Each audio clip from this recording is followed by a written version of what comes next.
Hey everyone, welcome to today's video. Welcome to the Gamey Daddy channel. So I decided to do this video because I wanted to address a very huge part of the Division community, and that is Redstorm. Ubisoft Redstorm is a studio out in Cary, North Carolina, and they've done a lot of work for the Division. In fact, the Division 1, for the most part, we got some PvP, we got some extra extension of the Dark Zone. So Redstorm holds a really cool, special place in our hearts as Division agents and as a Division community.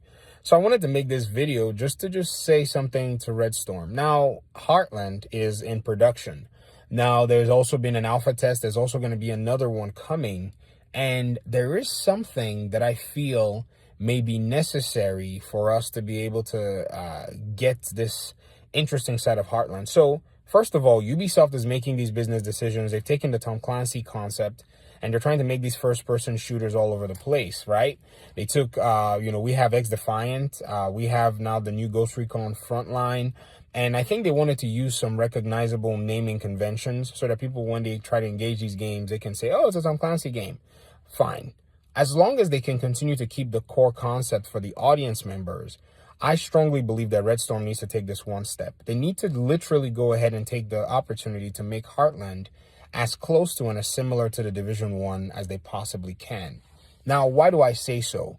The core aspect of the audience is what's very important. So demographics are changing. The Division came out in 2016. Since then, children have been born, generations have changed, demographics have changed, life situations have changed. You probably were a 20-something-year-old gamer when the Division came out. Now you're a 30-something-year-old gamer. Some of you were 50. Some of you were, in your 50s. Some of you were in your 60s. Some of you were in your 40s, and you've changed an entire decade in terms of your lifespan. So Ubisoft is trying to catch the new 18, 16-year-olds with these different IPs. It's just sad that they're going to just take the Tom Clancy name to do it. But I don't think they're going to forget about us. I don't think they're going to forget about the 34, 35-year-old gamer all the way through the 60-year-old gamer.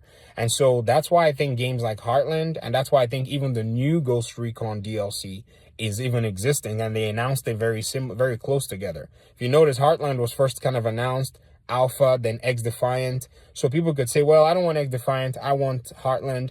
And then they also did the thing with the Ghost Recon Frontline and then also the new DLC. And people are like, I don't want Frontline. I guess I'll play the new Ghost Recon DLC. So it's obvious to me. I mean, I don't know if it's obvious to everybody that they're actually taking the time to appeal to, their old school audience, a core community, and then also the audience of new people that are, just coming into the whole package. So good thing. Now, Redstorm, here's the thing. How are you going to keep the core audience for the Division? A game that has actually had over 40 million players play both through Division 1 and Division 2. How are you going to capture that audience and at the same time also try to maybe bring in some new people? The idea is this. Whoever is making the decisions, I don't know if they're at Redstorm or Ubisoft, but y'all at Redstorm have the convincing to do. You got to take this stuff up there. You got to find a way to get the core community to feel like you're making a game for them by actually making a game that is reminiscent of some of the other things that you've put in the other games.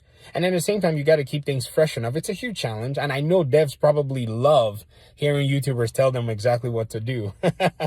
I'm just kidding. I'm being sarcastic. I know y'all hate it, but it's, we're the ones that are going to give you feedback. Who else are you going to get it from? It's us, the audience members, us, the YouTubers. So you really want to appeal to both communities, but for the most part, you want to appeal to the most established community, which are the people who own Division 1 and Division 2, and mostly the people who own both already installed on their machines. I have the Division installed on basically almost all platforms. I don't know anywhere else they play Division. Stadia, I got it. Xbox, we got it. PlayStation, PC, multiple accounts on PC. And I'm not alone in this. There are multiple gamers out there who have the Division on multiple accounts as well.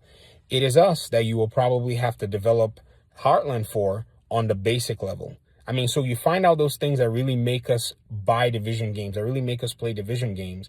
And I think that's your foundation. What are the foundations? Solid PvP modes, making sure that PvP and PvE modes stand out as to what it is that they are. If a PvP player wants to play PvP, let him know that they're playing PvP. If a PvE player wants to play PvE, let him know that they're playing that. Don't bring those things that convolute the PvP, PvE experience into the entire game. Right now, people are talking about how skills are just overpowered, and at the same time, we don't even feel sometimes that skills are powerful enough when we're in PvE. If you notice that the power balance is kind of off. And so Heartland, again, too, doesn't necessarily have to have the premise of the Dark Zone. I think Ubisoft might do a Division 3 or a reboot for the Division 2. This is a whole different video for another time. But these little concepts, Redstorm, I think will really help out. Now, you may ask me, how do I know? Well, all we do is just listen to the community all day. We read Discord servers and read comments and talk to people. I think at this point you can say that we kind of have a little pulse. Us content creators, us community members, us gamers, we kind of have a pulse on your game, just to the extent that, you know, we know just as much as you've actually given us. We don't know code, we don't know the internal workings, but what we have in our hands on our consoles, we know well enough, and we can give you genuine feedback. All right. Thank you very much, guys. Peace out.